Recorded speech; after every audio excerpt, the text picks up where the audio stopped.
कहानी बीरबल की खिचड़ी, रहस्य और चुनौती। एक सर्दी की रात अकबर और बीरबल महल के बगीचे में टहल रहे थे। बर्फीली हवा बह रही थी और कड़ाके की ठंड थी।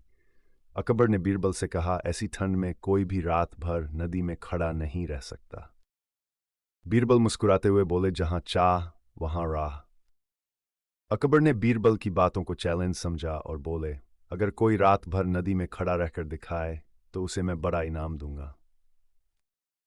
यह सुनकर पास ही एक गरीब आदमी जो उनके पास से गुजर रहा था, उसने बिना सोचे समझे चुनौती स्वीकार कर ली। वह अगले दिन सुबह तक नदी में खड़ा रहने की ठान चुका था। ठंडी हवा और बर्फीली नदी के पानी में उसने रात भर खड़ा रहकर इस चुनौती को पूरा किया। सुबह होते ही वह आदमी अकबर के पास गया और अपना इनाम मांगा।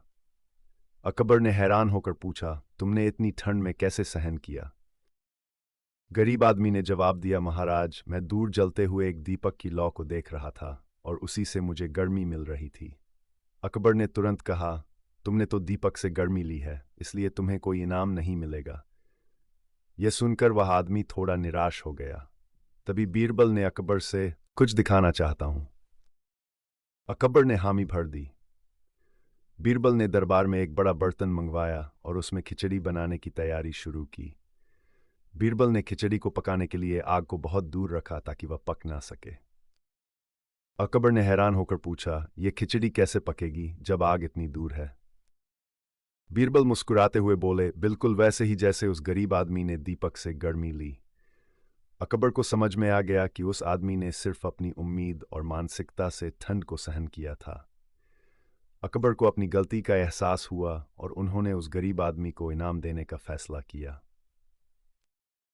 अकबर ने कहा, बीरबल ने सही कहा, हमें हमेशा परिस्थितियों को समझकर ही न्याय करना चाहिए। फिर उन्होंने गरीब आदमी को सोने के सिक्के दिए और उसे सम्मानित किया। इस कहानी से यह सीखने को मिलता है कि हमारी मानसिकता और उम्मीदें हमें किसी भी मुश्किल से बाहर निकाल सकती हैं। अगर हमारी सोच मजबूत हो तो हम किसी भी चुनौती का सामना कर सकते हैं।